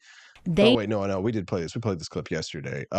This is Ben Shapiro talking about the scuffle between him and Candace Owens. First, they claim that I hate Jesus. Okay, I'm a Jew. I don't believe in Jesus. I don't mean to be facetious about this, but, like, this is obvious that I don't believe that Jesus is the Messiah. Oh, my God. Are you... No, God! Jew? No, a Jew? God, He's please, a Jew and he doesn't believe in Jesus? No! Everybody freak out. News flash. The Jews don't believe in Jesus. News flash. The Muslims think he was a prophet and a pretty nice guy, but not the Son of God. News flash. I don't believe in the divinity of Christ either. News flash. Not everybody's a Christian. And Ben Shapiro's not one either. Duh. You see, like, I have a hat. It says the whole thing, like, truly. With that said, I'm really, really glad that Christians do. Like, really glad that Christians do. I employ tons of Christians. I've given them the freedom and the platform to share their faith. Yeah, Yeah, there you go. He's employed tons of Christians and given them the freedom and platform to share their faith. And this is supposed to be like some own against him because he's saying that if Candace Owens feels like she's not comfortable working for Ben Shapiro because she feels like it interferes with her faith, that she's free to quit. I mean, why is that supposed to be some kind of an own? I mean, did you not know that the Jews don't believe in Jesus, right? Christians, sometimes I feel like they don't understand. They forget sometimes because they love the Jews, many of them so much. And of course, half of the Bible is the Torah, and the Torah is the Jewish Bible. First, they claim that I hate Jesus. Okay, I'm a Jew. I don't believe in Jesus. News. Oh my God, no. No, Sherlock. I'm not saying that to Ben, but like, why are you so surprised? And here, I think this comes down to the heart of where a lot of this anti-Semitism comes from, right? This is where the anti-Semitism comes from. It's not just it's not just that people are jealous of the Jews. It's not just that they're anti-Semitic because they're Muslim terrorists and they want to kill all the Jews as part of their holy war. But let's remember that, of course, one of the big reasons why so many people are anti-Semitic is because Jews deny your God. That's another reason, of course, why the Islamic terrorists hate them as well. But of course, there are many reasons. But why do Hitlerites hate the Jews? Well, they hate them because they deny their God, because Jews deny that Jesus was the Son of God. But lots of people do. Right? 1.9 billion Muslims, and they deny that Jesus Christ is the Son of God, right? How many secularists, agnostics, skeptics, atheists are there out there, non-believers, right? They all deny that Jesus is the Son of God. You're going to have to live in a world with the rest of us, guys. I'm sorry. I know that it may not make you comfortable, but you do have to recognize that you're going to have to live in the world. And the nice thing about Christians, more than the Muslims, is that Christians at least recognize this fact and aren't committing acts of terrorism against Jews and against Muslims. Thank you. And against agnostics and atheists. That's the nice thing. If we live in a Christian country, the nice thing about living in a Christian country is that we're not going to get murdered by the Christians because we don't believe in their God or deny their God. It's not the same way for the Jews in Israel. They are probably going to get murdered and have been murdered and are being murdered because they deny that Muhammad is God. And Muhammad is not God. I'm sorry to tell you here. I deny Muhammad the same way I deny Jesus, the same way I deny Yeshua or Hashem, or as the Jews say, I deny all the God. I deny. And I don't even like to use the word deny because it implies that it's like, oh, it exists and I'm just denying it or something like that. I do not believe in any of the claims of any of the metaphysical claims of all of the world's religions. All of the world's religions are equally false, but not all of them are equally anti-libertarian, and that is all I care about. Are you going to step on me? Are you going to tread on me? Are you going to take away my individual rights and my individual freedom to say what I'm saying right now, which is quite controversial. It's probably angering many of you what I'm saying right now, but that's why God's, if he exists, blesses America. I'm an agnostic after all, so God might exist. But if God exists, he blesses America and loves America first. If Jesus were alive today and we're walking around talking to all of us, I know some of you think that he does, but I don't think so. But if he were, and maybe he is, and I could be wrong, but if he were, I think he would say, I love America the most of all. Because in America, we're free to love any God that we want or not to love any God that we want. In America, we are free from the threats of theocracy and totalitarianism and fascism and communism and Nazism and Marxism and leftism and socialism. So long as we all allow ourselves to be guided by the principles of the Constitution and believe in a concept of natural rights. If you don't like natural rights and you don't like individual liberty and you don't like freedom, then get the out of this country. Get the out. Go back to Somalia if you don't like freedom. America stands alone as an icon, a beacon for religious liberty, for religious freedom here in the United States. If you don't like America, you can get the out because America, because somebody like me, a heretic, a non-believer who says to you all, I deny all of your gods. Well, I don't deny all of your gods because you deny something that doesn't exist. But I mean, it could exist, but I'm free. I'm free. And that's what matters. Is that you can believe in your God, Ben Shapiro can believe in his God, Muslims can believe in their gods, but we all got to believe in one thing if you want to be an American, and that is freedom, baby. Freedom. God bless America. If you're up there, God, dear Lord in heaven, if you can hear me right now, thank you very much. Please forgive me for all my blasphemies and my heresies. If I do die next week of in a car accident or of a heart attack, and I come and I see you in the pearly gates, if you will. Sending me to the fiery pits of Hades. I love America. I love freedom. Because I can say things like that, do things like that. If you don't mind this heretic and all the heretical things that I've been saying this morning, click that like button and subscribe before you go. Grab a bag of Founding Flavors coffee. We got a surprise for you. Head to apforlibertyshop.com. That's AP, the number 4, apforlibertyshop.com. Get yourself some delicious coffee. It's so good. I'm drinking Founding Flavors coffee this morning, as you can tell. Thomas's painkiller. Hit it up. It's delicious. We got a big old fat surprise coming down the way. Surprise, surprise. Surprise, surprise. AP4libertyshop.com. That's AP, the number 4, AP4libertyshop.com. What do you guys think about this? This is some crazy stuff. I know you guys are probably mad at me this morning, but it is what it is. I'm getting a bit worried about this whole freedom shtick when our freedoms have been dribbling away bit by bit and more are cheering for even just to be flush, says Quantum Kitty. I get it. I understand. John Knox says Allah of the Quran is not the same God as the one of the Judeo-Christian Bible. That is fairly easy proof. Well, John, I got some bad news for all you guys. It's all fake. You're being lied to and manipulated by people who are taking away your money and your agency and your power and amassing power for themselves so that they can control over you. Sorry, but it's true. That's what I believe. But maybe I'm wrong. Maybe there is somebody up there, a big guy in the sky looking down and saying to AP, Austin, I am your celestial dictator, and one day you will pay for the crimes of thinking for yourself and having freedom and loving your country and not loving your fellow man enough that I declared that you should in this book that was written by people 2,000 years ago. All right, Austin, that's enough blasphemy for the day. Are you going to come back tomorrow when Stephanie Peterson is here? You better.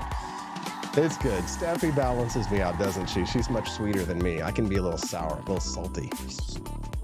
We like it sour. I like a little salty. Sweet and sour is good, though. Freedom Family Friday means Stephanie joins us tomorrow. Get a bag of Founding Flavors coffee, and we'll see you tomorrow on the Wake Up America Show at wakeupAmericaShow.com.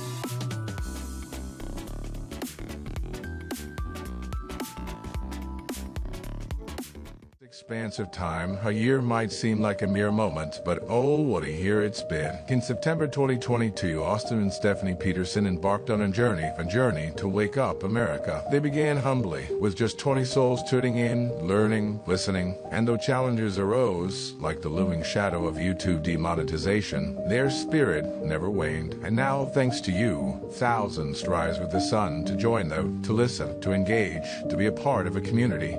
So here's to you, and to wake up America, for memories shared, for friends made, for the journey ahead, and for never, ever forgetting to rise and freedom. Happy anniversary. I'm Donald Trump, and I approve this message. Believe me, Austin Peterson is the best. He's got the greatest Wake Up America show I've ever seen. Whenever I tune in the mornings and watch the live stream, let me tell you, he has got the absolute best content. I love his guests. It's just a total blast to watch, and I highly endorse and recommend the Wake Up America show. It's terrific, believe me.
I'm a public defender. I am a public defender. I'm proud to be a public defender. 80% of Americans accused of a crime will get appointed a public defender. Everybody from a speeding ticket to capital murder. For every dollar we spend on public defenders, we spend $3 on prosecutors. Public defenders have to do pretty much everything on their own. Social workers, counselors. Investigating is another piece of it. The average public defender holds 300 cases annually. You never feel like there's enough time. Public defenders have health issues all the time. A lot of people give up and say, I can't do this work anymore. Gideon's Promise trains, mentors, and supports public defenders. There are a lot of people who say that they would not still be public defenders, but for Gideon's Promise. It's fueled me to continue on in this fight. Gideon's Promise has changed the face of public defense. People see us as troublemakers. Good trouble only. We don't make it easy. It should not be easy to take away someone's liberty.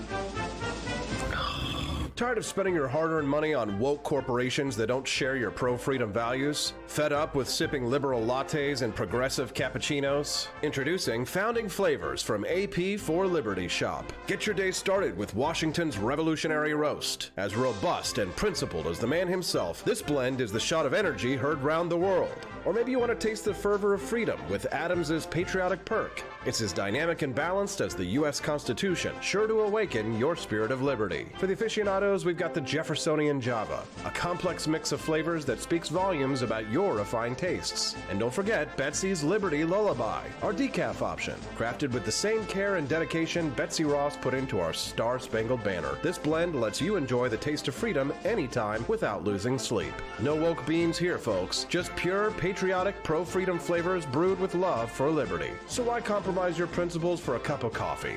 Stand up for your values, perk up your patriotism, and start your day the American way. Get your Founding Flavors at apforlibertyshop.com.